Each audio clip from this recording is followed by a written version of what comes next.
poquito cómo fue la idea de este trabajo de investigación. Un poco nos planteamos antes que algunas preguntas, ¿no? Quizás lo que Rubén compartía recién. ¿Qué lugar tiene la Biblia o ha tenido la Biblia en la formación de nuestra cultura? ¿Y qué rol está cumpliendo hoy? ¿De qué manera la Biblia aparece en la cultura nuestra, ¿no? ¿Esto por qué viene? Porque si uno mira a grandes rasgos la cultura de un país, es algo enorme, ¿no? ¿Cómo se mira, ¿no? Es una categoría muy amplia, ¿eh? Pero hay ciertos países donde la gente común, en las producciones culturales más frecuentes que por ahí más gente consume, por decir de un modo, la Biblia nunca aparece. Y el caso argentino es un caso un poco diferente, ¿no? En varios sentidos, y por eso nosotros nos planteamos esta hipótesis que ustedes ven acá, que fue la hipótesis para orientar la investigación. Quizás yo les puedo contar un poco de la prehistoria de esta hipótesis. Vieron que siempre las investigaciones tienen como de algún lado salen, ¿no? ¿Alguno trabaja en investigación? ¿Sí? ¿Por acá? ¿Algunos han trabajado alguna investigación alguna vez? Sí.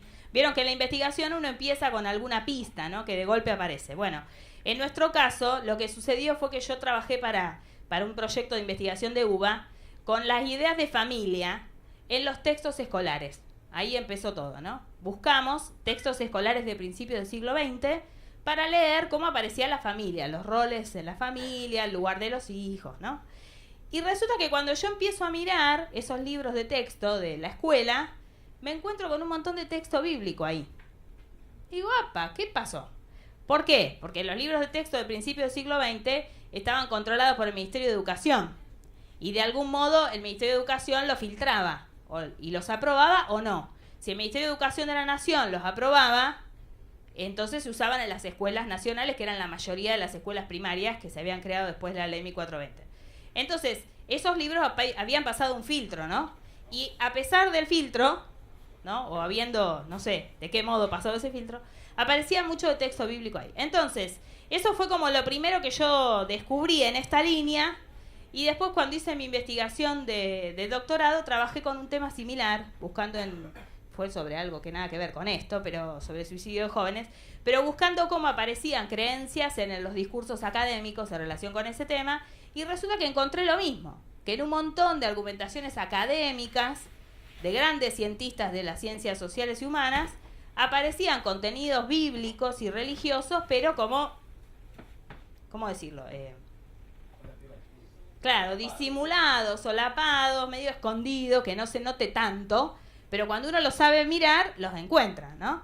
Entonces, bueno, un poco con este trasfondo, cuando nos pusimos a pensar en esta investigación, trabajamos con el equipo en esta hipótesis, que es, en la formación de la cultura argentina hay una influencia importante de la Biblia, invisibilizada por el movimiento de secularización, pero aún identificable en las retóricas del creer, los productos culturales de distintos campos y el lenguaje popular. ¿Sí? Por ahí para poder... ¿La llegaron a leer? ¿Sí? Es cortita, pero tiene como muchos términos, ¿no? Por ahí para entender algunas de estas ideas hay que mirar en los términos que aparecen. El primero es cultura, que algo yo ya les mencioné, ¿no? Cultura es un concepto muy amplio, se puede tomar desde muchas miradas. Un poco la mirada que estamos tomando es una mirada antropológica de la cultura como una construcción, ¿sí? Hay gente que ve a la cultura como algo que se enseña en la universidad, ¿no? Quizá alguno ha escuchado esa definición. Cuando uno dice, alguien tiene poca cultura, ¿a qué se refiere? Una visión jerárquica, ¿no? Que la cultura es algo que se adquiere en un determinado lugar y el que no lo tiene lo carece, como si alguien puede no tenerlo, si uno mira la cultura desde esa mirada, ¿no? Un poco la idea que nosotros tomamos es la idea de la cultura como una construcción colectiva, entonces todos tenemos cultura, todos tenemos diferentes culturas, ¿no? Y desde una visión de que son todas iguales, no hay mejores o peores, son diferentes. Entonces, desde esa mirada, entendemos que la cultura es algo que aparece de muchas maneras y que se hace evidente en distintos campos, ¿sí? Y uno lo puede observar en las producciones culturales de esos campos diferenciados. ¿Me van siguiendo hasta ahí? ¿Sí? Bueno, percepción acerca de la Biblia. Lo que buscamos es mirar en esos productos culturales cómo aparece la Biblia y qué puede uno descubrir de qué modo se ve a la Biblia, ¿sí? ¿Qué lugar se le asigna? La percepción en ese sentido, ¿no? ¿Qué lugar simbólico se le asigna a la Biblia, a sus historias, a sus enseñanzas, a las palabras que aparecen en el texto bíblico, ¿sí? ¿Qué rol tiene la Biblia en esas producciones? ¿Para qué se la usa? ¿Sí? ¿De qué modo? ¿Y qué interés se pone? Otro concepto que mencionamos en la hipótesis es el de movimiento de secularización. ¿Han oído hablar de eso? Obvio, ¿no? Todos sabemos a lo que se refiere, más o menos. ¿Sí? Esa idea de dividir, ¿no? El conocimiento académico y las producciones relevantes de lo religioso, como que lo secular es un conocimiento de científico, serio, de prestigio. Claro, como lo científico mejor, ¿no? Y lo religioso peor, entonces lo científico se tiene que dividir de lo religioso. Y ese movimiento de secularización justamente lo que planteaba es que los estados modernos tenían que secularizarse para ser modernos. Si no eran medievales, atrasados, primitivos y un montón de otros calificativos amorosos, ¿sí? Entonces, el movimiento de secularización justamente lo que trata es de poner como bajo sospecha cualquier contenido que pudiera tener un sesgo religioso bíblico, ¿sí? Como que, ojo con eso, ¿no? Eso no es serio, no hay que tomarlo en cuenta, ¿eh? Entonces, quienes han amado a la Biblia y la han ido metiendo en diferentes campos culturales han sorteado un poco esa dificultad, ¿no? De por ahí no poderlo plantear tan abiertamente porque estaba mal visto, ¿sí? Culpa nuestra, los evangélicos fuimos esos. Sí. Porque las divisiones que hemos tenido han hecho que nuestras divisiones se manifiesten más en la secularización. Sí, y también parte de, digamos, de cierta militancia intelectual, ¿no? De gente que no creía en Dios y que quería desprestigiar lo religioso, también, ¿no? Desde las ideologías más academicistas y estas ideas de religiones seculares, ¿no? Que aparecen a principios del siglo XX, como todo un movimiento de gente en contra del reino de Dios, ¿no? Obviamente, pero planteando esto como que fuera algo de más valor. Bien, después ahí usamos un término que es de retóricas del creer. Supongo que ustedes conocen lo que es la retórica. Es la forma en la que se argumenta, ¿no? La manera en la que uno construye sus expresiones, por decirlo de un modo, ¿no? Y hay ciertas formas en las que se expresan las creencias. Cuando alguien hace un argumento, cuando alguien escribe, cuando alguien da su opinión, ¿sí? En algunas maneras se expresa que lo que está diciendo es una creencia, ¿sí?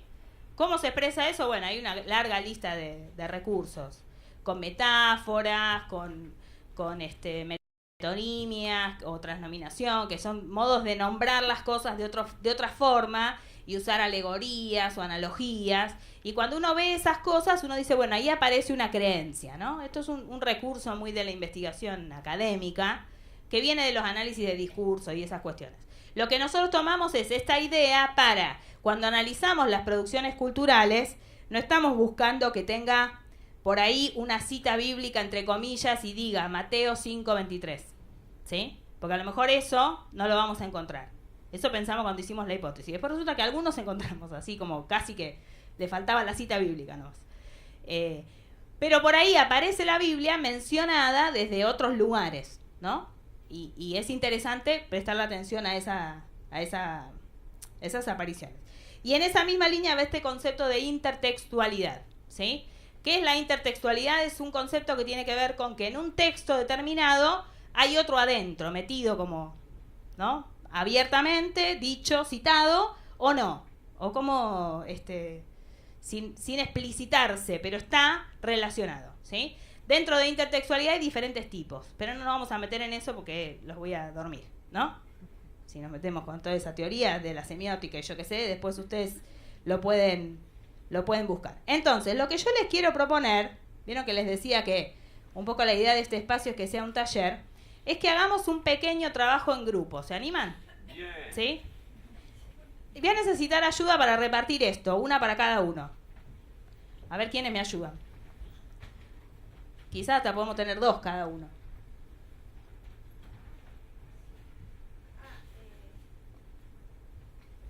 Bueno, entonces, ustedes van a recibir ahí una tarjeta que tiene unas palabras y un dibujo, ¿sí? ¿De qué es el dibujo, los que lo tienen ahí? De un botón. ¿Se les ocurre por qué les puse un botón? Por el viejo refrán, ¿no? Que para muestra basta un botón o sobra un botón, ¿sí? Entonces, esto que ustedes están recibiendo son pequeñas citas o fragmentos de estos campos sobre los que nosotros trabajamos con referencias a la Biblia. Entonces yo les voy a pedir que ustedes se junten ahí como... digamos que este espacio no ayuda mucho a lo grupal, pero si le ponemos onda lo podemos lograr. Júntense con algunos que estén cerca para leer las diferentes fuentes que tienen ahí.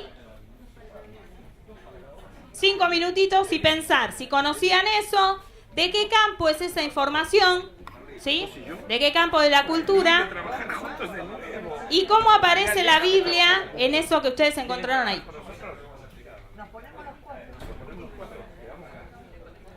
Bueno, si les parece, vemos algunos otros ejemplos que yo traje acá de diferentes campos de estos que trabajamos. Vamos a ir pasándolos así como para mostrarlos y cada uno vaya pensando qué significan. Para mí estos temas no son temas sobre los que podemos sacar conclusiones muy tajantes, porque estamos hablando de un campo de investigación muy amplio, ¿sí? En realidad yo creo que son cosas más para quedárselas pensando y para seguirlas investigando, ¿sí? Más allá de que yo tengo alguna conclusión que hemos sacado en el trabajo con el equipo, ¿no? Bueno, acá hay un libro de 1915, un libro de lectura también de estos que yo les contaba que eran aprobados por el ministerio. Y fíjense, si llegan a ver cómo empieza. Dice, caigan todas las bendiciones del cielo sobre este hogar y perdure, ¿sí? Entonces ahí está hablando de la bendición de Dios. En ese libro, es todo un libro de lecturas que planteaba muchas escenas familiares. Acá yo tomé una hoja, pero hay un montón de ejemplos donde se retoma en la rutina familiar cosas de oración sobre todo. Lo que más aparece en este libro es eso, la idea de orar, de rogar a Dios, de agradecer, ¿sí? Eso es como muy, muy frecuente. Bueno, acá hay otro libro, el de 1918 de Beruti, del que leyó antes Rubén otra frase. Fíjense esa página. Que hay toda una explicación de la mentira, y termina diciendo, en boca del mentiroso lo cierto se hace dudoso, como una especie de refrán, pero en realidad toda la enseñanza que da es que no hay que engañar a los demás, que si uno engaña a los demás se engaña a sí mismo, ¿sí? En este libro estudio de 3er grado hay muchas lecturas que tienen que ver con enseñanzas bíblicas relacionadas con lo interpersonal, ¿sí? Sobre todo eso, como esa del amor y algunos otros ejemplos. Fíjense en esta otra página, que es la página 73. El punto 3, ¿lo ven? ¿Les suena? Y el 4 también. El 4 también. Bueno, acá está el que madruga, Dios le ayuda, ¿sí? Y después hay algunas otras cosas, pero fíjense el 9, por ejemplo. Parte tu pan con tu enemigo hambriento y dale beber si está sediento. Y después aparecen otras. Porque acá es como estas páginas de máximas y proverbios que traía el libro eran como recopilaciones de sabiduría, no sé, popular, ¿no? Un popular bastante bíblico. Bueno, acá tenemos otra cita, ahí no puse la foto porque no se veía bien, de un libro de 1937 que dice, deberes para con Dios. Así es el título de la lectura, ¿sí? Y se puede leer eso que ustedes ven ahí. Y habla abiertamente de servicio a Dios, a partir de la conducta, la devoción, las prácticas del credo. Es interesante porque en 1937 no había educación religiosa en la escuela todavía, más allá que fue una década esa bastante complicada, pero no es que había educación religiosa. Este era un libro no religioso, se suponía, y fíjense cómo aparece explícitamente el animar a los niños a su desarrollo de una espiritualidad cristiana, ¿no? Bueno, en 1950 hay otro ejemplo de este libro que se llama Así es mi patria, ¿sí? Y acá tienen esta expresión, huye de las malas compañías, pues no podrán traerte bienes sino perjuicios, anda con los buenos, ¿sí? Que tiene como un olorcito a proverbios, ¿o no? Cuando uno lo lee.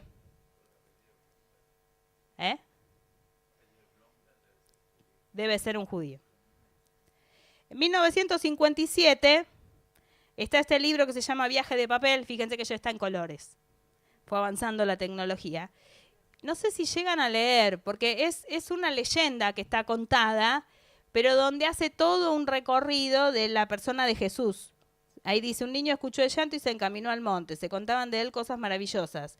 Se decía que había nacido en un establo, que 3 reyes salieron del oriente para verlo. ¿Llegan a leer esa parte?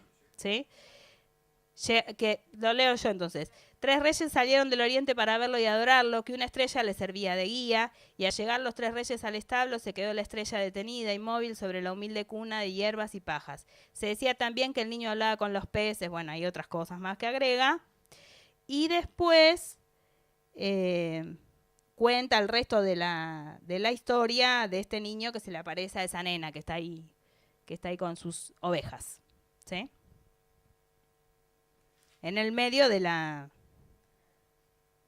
historia esa de la leyenda. 1966, acá aparece la leyenda del ombú, ¿sí? El libro se llama Ayer y Hoy, y fíjense lo que le pide el ombú a Dios, porque así está relatado. ¿Lo llegan a leer? Sí, eso sí se lee, ¿no?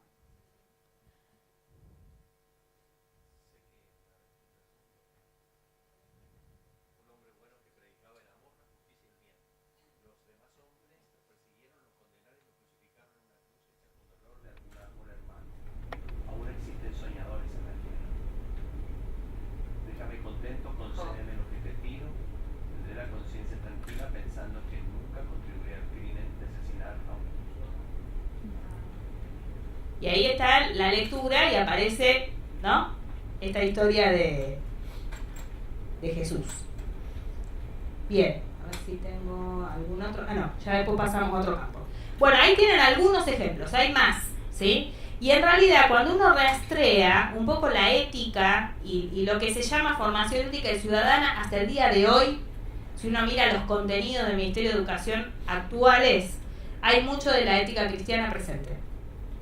De hecho, cuando hablamos yo estoy trabajando en un proyecto de investigación para el CONICET, que tomamos el tema de la corporalidad, que es un tema que está muy de moda en la investigación, cómo se trabaja el cuerpo y lo corporal, qué sé yo, ¿no? Entonces estamos trabajando el tema de educación para la salud, investigando con docentes, que les preguntamos cómo trabajan los contenidos de educación para la salud, y dentro de eso todo lo que aparece educación sexual integral.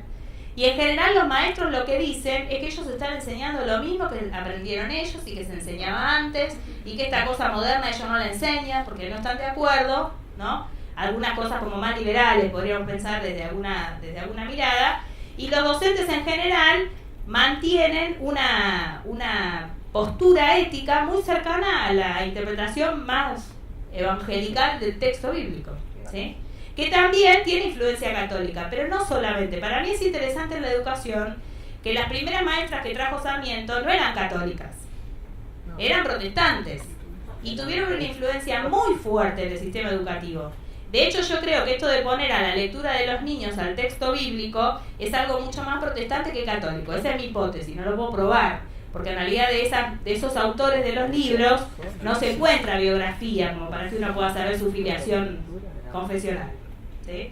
No lo sabemos, pero hay una cosa interesante ahí de dar acceso al texto bíblico a la gente común, ¿no?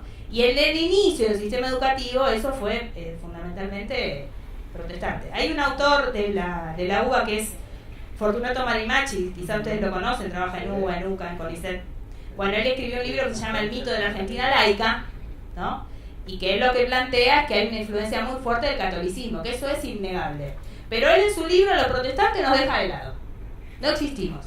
Y ahí yo me peleo un poco con él, porque yo creo que sí existimos en lo educativo sobre todo, ¿sí? Con personas destacadas como Juana Manso y otros que tuvieron un rol muy importante y que fueron protestantes, ¿sí? ¿sí? Y marcaron una forma de entender lo ético, las relaciones interpersonales, muy ligadas al mensaje de la Biblia.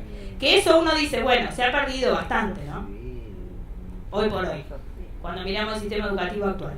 Se ha perdido bastante. Pero como ideal y como deber ser, hay cosas que todavía están planteadas, ¿no?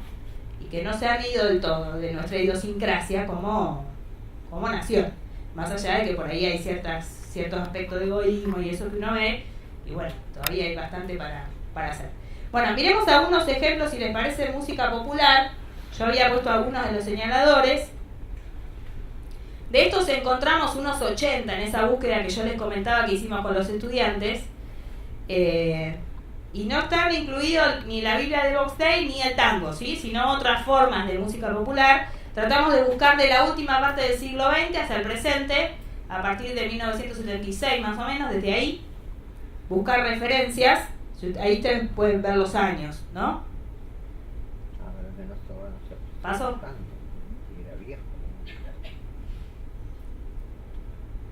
Bueno, ahí está el de Judas que leyeron de 30 denarios de Charlie. Después ahí tiene, por ejemplo, del 2010 una de ay, no sé ni cómo se lee el nombre de ese grupo Madrid. ¿Eh? Madrid. Bueno, hay alguno que está más ayornado que yo. Bueno, ahí tienen, ¿ven? Que hablan de Moisés. Bueno, Fito Páez, la Sonora del Barrio, que habían leído por acá.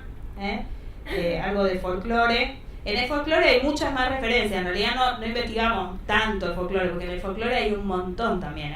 Acá hay algún ejemplo, pero si uno busca el folclore argentino, hay un montón de referencias más. Después acá tienen algunos de rock. Este de Rata Blanca es interesante. Soda Stereo y bueno, acá Soledad también, que es folclore, como para tomar algún otro. Tratamos nosotros de buscar la referencia bíblica a la que hace relación, ¿no? A la que hace alusión ese fragmento. Y como les decía, hay muchos más. En el libro hay más también para trabajar. No hicimos o sea, no llegamos a hacer un análisis bien a fondo de todas las obras estas, ¿no? En realidad, para interpretar bien un fragmento hay que mirar el conjunto, y lo que hicimos fue leer y seleccionar párrafos representativos. ¿Qué es lo que uno puede decir de estas referencias? Por un lado, hay citas que son como van en línea con el mensaje de la Biblia, ¿no? Están diciendo lo mismo, de alguna manera comunicando un mensaje positivo. En otros casos, como el que leía Silvia antes, el mensaje está complicado y de hecho aparece como contradictorio al mensaje de la Biblia, ¿sí? Y en otros casos la Biblia aparece como una mención, casi como una excusa en relación con algún personaje bíblico que se usa como metáfora, ¿sí? ¿Qué es lo interesante que uno puede ver en los diferentes casos donde el texto bíblico aparece? Que estas personas que escriben música popular están suponiendo que quienes van a oír sus canciones van a saber de qué están hablando, ¿no? Eso es interesante, me parece que dice algo, ¿no? El hecho de que están escribiendo unas canciones y están incluyendo estos contenidos en sus letras. Dice algo de cómo estos autores conciben a su entorno, dice algo de las propias historias de los autores de las letras, ¿no? Que tienen acceso a esa información. Digo esto porque muchas veces uno mira y piensa que en nuestra cultura la Biblia no está. Desde alguna idea así, no, acá nadie sabe nada de la Biblia, ¿no? A lo mejor ustedes alguna vez se lo han planteado. Y cuando uno mira estas cosas, uno dice, a lo mejor hay más gente que tiene algún roce, ¿no? No la profundidad que uno quisiera, o que sería ideal, pero está ahí, ¿no? Está presente de algunas maneras. Bueno, en artes plásticas algo charlamos a partir de la foto de Cristo en el garage. Acá hay otra obra que es Cristo en el apartamento, también de Antonio Berni, ¿sí? Ven que está ese efecto así bien deforme, y un poco la idea de estas obras de vanguardia es cuestionar lo establecido. En la obra de León Ferrari, yo puse este dibujo, que ven que está como el cuerpo de Jesús y dice, yo soy la resurrección, no se ve el yo, se borró. Yo soy la resurrección y la vida, le escribió encima al dibujo del cuerpo. ¿Por qué hará eso? ¿Sí? ¿Y por qué lo hace? Para negar Claro, como desafiando, ¿no? En la obra de él hay cosas que son repugnantes, la verdad, desde un punto de vista estético. Son como uno, por eso tampoco lo pusimos. La pregunta es ¿quién le gusta eso? Pero bueno, habrá gente que lo mira. Tiene gente que lo populariza, es lo que no entiendo. Pero Y aparece, ¿no? Pero es interesante que en estos autores que quieren cuestionar, ponen a la Biblia ahí para pelearse con, ¿no? Y que no es un arte religioso, no es un arte que está pensado para exponer en una basílica o en un templo, ¿no? Es un arte que está pensado para el mundo secular. Y ahí aparecen estas connotaciones bíblicas. También hay mucho de herencia del arte religioso, de la Edad Media y lo demás, que sigue estando presente, ¿no? Si uno mira los museos hoy, hay muchísimas obras de arte que referencian a escenas bíblicas. Algunas son muy emblemáticas, como Caín y Abel, por ejemplo, que también en la literatura aparece muy referenciado, ¿no? Son como historias que están dibujadas y no hace falta decir nada más porque se supone que todo el mundo sabe que se refiere a esa historia bíblica, ¿sí? Y eso está presente también en el arte, en las artes plásticas de muchas maneras. Bueno, acá hay otro campo. ¿También? Vamos haciendo así como una pasada rápida, ¿no? Para ver distintas cosas. Refranes y dichos populares. Bueno, acá trabajamos con una recopilación que se llama Refranero Argentino, ¿sí? Para tomar de algún lugar, porque en realidad es difícil saber dónde encontramos, ¿no? Los refranes hay tantos, seguramente hay algunos que uno podría... Acá no están todos los que encontramos, puse algunos ejemplos, de cosas que se repiten como con frecuencia. En algunos casos hay como referencias muy claras al texto bíblico y en otros casos es como más no es tan directa la relación entre el refrán y el texto bíblico, aunque uno la podría encontrar, ¿sí? ¿Qué piensan de esto? De este uso en los refranes.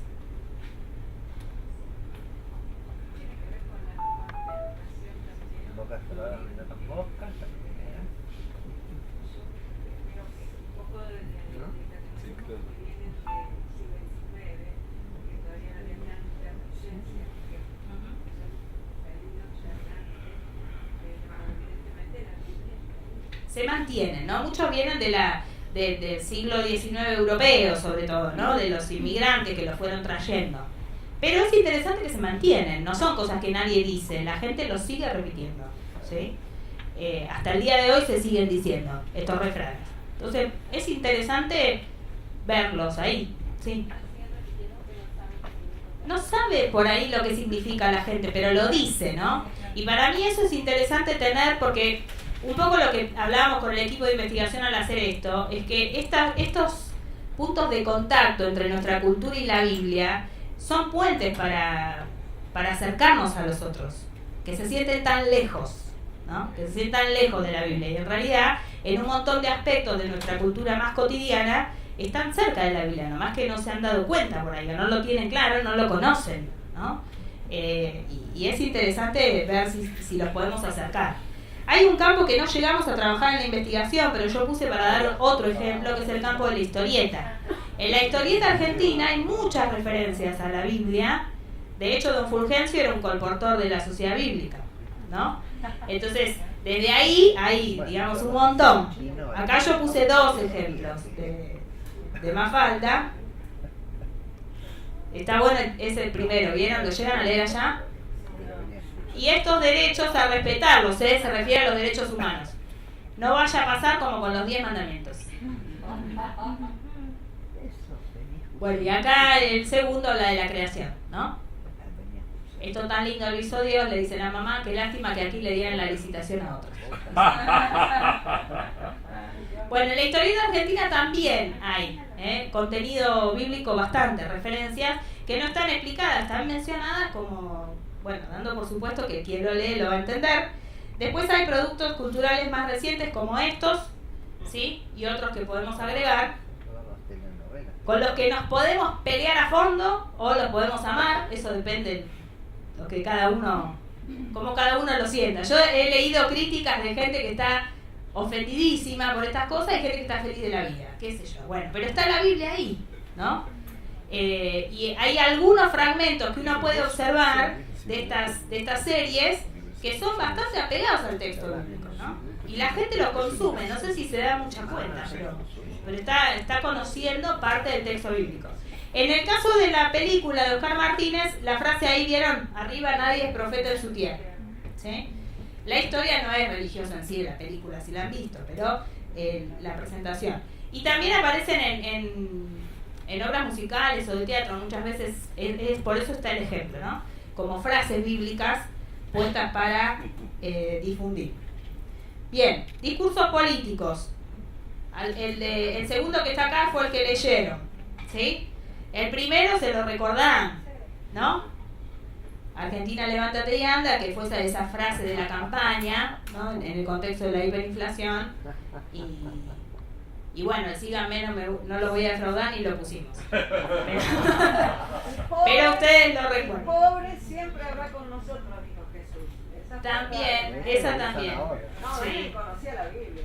Y la usaba mucho, ¿no? Eso es para mí lo llamativo. Este uso de la Biblia, que es espurio, porque es para un fin. Nada. Chatamán también conoce. Sí, es verdad. Pero digamos, los políticos la usan para apelar a la audiencia masiva, ¿no? En el país. Está el de Pichetto ahí que charlamos antes. Y fíjense el último, que es de la expresidenta Cristina Fernández, que dice: no hay que escuchar tanto a estos de Sodoma y Gomorra porque podemos quedar convertidos en una estatua de sal como la esposa de Set. Ahí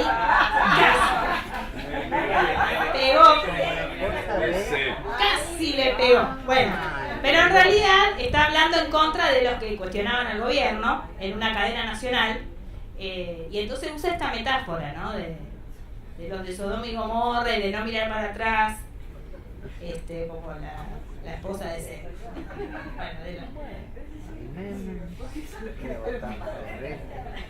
Por ahí. Bueno, el campo de la literatura es un campo muy donde la Biblia aparece mucho. Acá hay un autor que habla esto cuando ingresa a la Real Academia Española, que lo puse como una referencia, porque en realidad cuando uno mira obras de literatura es muy frecuente la mención al texto bíblico de diferentes maneras. Por un lado, con los grandes relatos, por ejemplo la Torre de Babel, ¿sí? O como mencioné antes, Caín y Abel. Son historias que aparecen con frecuencia referenciadas. La traición de Judas a Jesús, como ejemplo de traición, ¿sí? En algunas novelas, de hecho, lo que uno lee cuando lee la novela es como cambiar los nombres y algunas condiciones de la historia, pero son historias bíblicas transformadas en novelas actuales, ¿no? Es como una especie de copiar la historia del texto bíblico y hacer otra historia. Pero en realidad lo que hay de fondo es un relato que es muy similar al del texto bíblico tal como nosotros lo conocemos, ¿no? Entonces, en este campo de la literatura hay algunas cosas muy investigadas, sobre todo de la obra de Borges, ¿sí? Hay varias tesis doctorales sobre Borges y la Biblia que toman montones de ejemplos en la obra de Borges donde él cita la Biblia porque conocía la Biblia, ¿no? Él venía de una familia muy religiosa y conocía la Biblia, entonces él plantea con mucha frecuencia citas bíblicas, personajes bíblicos, los nombres, ciertos contenidos que aparecen a lo largo de su obra, ¿sí? Y en el caso de Borges, muchos de los que lo analizan lo que plantean es que lo que él transmite es un mensaje que tiene bastante coherencia con el texto bíblico, muchos de las citas que hace, ¿sí? De este campo también hay distintos ejemplos de autores argentinos que uno podría analizar. ¿Bien? De derecho, ¿no? Sí. No, curiosamente, ya que mencionas a Borges, hace un tiempo salió una colección de la biblioteca de Borges, libros elegidos por él, y el tomo 1 eran los evangelios apócrifos. Interesante, donde él ponderaba que estas historias que no son reales, pero interesante que él eligiera eso. Claro, elegía eso para... El abuelo había sido pastor por ejemplo, en el libro ustedes cuando lo vean van a ver que hay todo un análisis de los autores de vanguardia de Boedo y Florida, se me lengua la traba, y que ahí también hay muchas referencias al texto bíblico en las obras de esos grupos, ¿no? que escribían en Buenos Aires. Como dice acá la pastora, Borges era nieto de un pastor anglicano, o sea que, ¿cómo no va a tener referencia? Tenía referencia y lo incorpora, ¿no? Lo incorpora en su obra, y lo transmite en su obra. Entonces está ahí, ¿no? Está presente, y es interesante que esté presente como también un recurso para llegar a personas que leen la obra de Borges y que no se están dando a lo mejor cuenta cuánto de la Biblia están leyendo ahí, ¿no? Bien, nos puso una de estas cosas, ¿cómo se dice? Antes se decía filmina. Bueno, eso, ustedes saben. Sobre la parte legal, que puse algunos ejemplos de la Constitución, ¿no? En realidad, en el campo de lo legal, hay, digamos que la lógica del derecho nuestro es una lógica muy cristiana, porque venimos del derecho romano y estuvo influenciado por la Iglesia Católica Romana claramente, ¿no? Entonces, la manera de entender mucho del deber ser legal está vinculado al texto bíblico. Ustedes tienen en el informe de la investigación todo un cuadro con un detalle de ciertos principios legales y a qué texto bíblico uno los puede vincular. Porque ¿de dónde sale qué es justo y qué es injusto? En nuestro derecho, en muchos aspectos. El derecho civil, el derecho penal, ¿sí?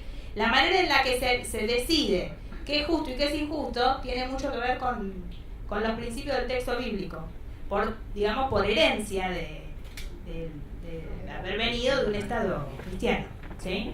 Y eso también es una influencia que los autores más recientes del derecho dicen, no, tenemos un derecho como no religioso, por lo que hablamos de la secularización, ¿no? El derecho es laico, tiene que ver con los principios humanos, ¿no? Universales, no sé qué nombre se usa para alejarlo, pero cuando uno lo analiza, en realidad el origen de muchos de esos principios legales lo encontramos en la palabra de Dios también. Bueno, y les comentaba Rubén antes que hicimos un trabajo de encuesta sobre la Biblia hoy, que hicimos, no sé, eran muchas preguntas, pero yo elegí algunas nomás para comentarles algo. ¿Por qué? Un poco la idea de pensar en estos temas no es solamente dejarlo, mirá qué curioso, sino bueno, ¿para qué nos puede servir en términos de misión? ¿No? ¿Para qué nos puede aportar esta información y la que cada uno puede seguir buscando? Porque hay mucho más que se podría buscar. Bueno, esta encuesta que hicimos la contestaron 2.818 personas. ¿Alguno de ustedes la contestó? ¿No? La próxima vez que hagamos una, contesten. En el Facebook de la Sociedad Bíblica lo difundimos, ¿sí? Así que si no le dieron me gusta a esa página de Facebook, tienen que hacer eso. ¿Usan Facebook? Denle me gusta, así se entera de la próxima encuesta. Bueno, de esas 2.812 hubo 776 que completaron todas las preguntas porque eran muchas, y hubo otros que contestaron parcialmente. Entonces, de los que contestaron parcialmente elegimos las más completas para tener 1.000 encuestas para procesar, ¿sí? Y trabajamos con SPSS la cuestión estadística. Si se fijan, ahí está la representación a nivel nacional de los respondentes, ¿sí? Y hay una diversidad interesante geográfica, ¿eh? No son todos de Buenos Aires. Hay un grupo grande de conurbano y capital, pero también hay de las otras regiones del país, ¿sí? Y alguna gente que no puso de qué lugar era. Les preguntamos en esa encuesta sobre la visión que tenían de la Biblia, ¿sí? Hicimos la pregunta por dos vías. Por un lado, lo que pensaban el que respondía, ¿no? Cómo veía la Biblia su comunidad y cómo la veía su iglesia, ¿sí? Obviamente la respuesta que tenemos es la de la persona que contestó, ¿eh? Pero es interesante algunas cosas. La mayoría de las localidades son grandes o medianas, de la gente que respondió, y hay un porcentaje que vive en ciudades muy grandes, de más de 1 millón de habitantes, y algunos en ciudades pequeñas. Bueno, en esas comunidades la Biblia es vista de diferentes maneras, y acá yo me quería detener un poquito en esta idea de que la Biblia es algo difícil de entender. Fíjense ahí cómo la gente lo ve, ¿sí? Algunos, lo que decían en las comunidades sobre la Biblia, ¿sí? Hay gente que lo ve como un libro de reglas morales, como un libro que quiere aprender, un porcentaje más pequeño, como la palabra de Dios, como un libro que apunta a Jesús y al plan de salvación. Y fíjense que uno de los porcentajes más altos es como algo muy difícil de entender, ¿sí? Casi un 33% de la gente. Que esta gente estaría en esas grandes ciudades de las que son las personas que contestan la encuesta, ¿no? O sea, representaría bastante gente ese porcentaje. Son los más ilustrados, los que menos entienden. Y después hay un porcentaje alto, 37,6, que dice que la Biblia es algo que no les interesa, ¿sí? Y ese dato también es interesante para nosotros, ¿no? Que haya personas hoy que estén planteando que la Biblia no les interesa. Ahí hay una dificultad que sortear. Pero por ahí la gente que lo ve como algo difícil de entender. Me parecía interesante cuando analizamos los resultados, destacar ese resultado, ¿no? Porque hay que ver cómo podemos hacer para acercar a la gente a la Biblia y que dejen de verlo como algo tan difícil, porque en realidad la tienen por todos lados, si la quieren ver. Hay una frase que siempre suena cuando uno habla de la Biblia en nuestra cultura, y es esta del tango, ¿no? De ver llorar la Biblia junto al calefón, que en realidad algunos dicen que se refiere a un uso del papel de la Biblia en el baño, ¿no? Que es bastante patético, porque es totalmente desnaturalizado a lo que es el sentido con el cual uno tiene la Biblia. Y creo que esa imagen es muy fuerte, pero cuando miramos nuestra cultura, aun cuando podamos notar cierto uso desnaturalizado de la Biblia, es interesante pensar que la Biblia está ahí, ¿no? Y para mí es esperanzador, para mí es un desafío pensar que la Biblia está en nuestra cultura, porque es la palabra de Dios que está ahí. Y entonces que Dios nos dé sabiduría y estrategias, ideas creativas para acercarnos a otros que no conocen de la palabra de Dios a partir de estos puentes que la cultura misma tiene, ¿no? ¿Por qué los tiene? Quizás porque hay gente creyente que se compromete mucho con su fe y lo pone a propósito, quizás porque hay gente ofendida con la iglesia que lo pone para pelear, pero ahí está, ¿sí? Quizás porque hay gente que lo escuchó y es una cuestión de tradición familiar y mucha conciencia no tiene de lo que significa, pero está puesto en sus obras, en sus producciones, en sus contenidos. Y entonces creo que esas son oportunidades que Dios pone delante de nosotros como iglesia para aprovechar y acercarnos a otros, ¿no? Y compartir nuestra fe y compartir de la palabra de Dios y que las personas puedan encontrarse con Dios en su palabra, ¿no? Que es el desafío que tenemos como iglesia del Señor, y que creo que la gente está necesitando cada vez más. Nuestro país necesita mucho más de eso, y en muchos ambientes de nuestra cultura todavía hay tanto para redimir, ¿no? Y para sanar.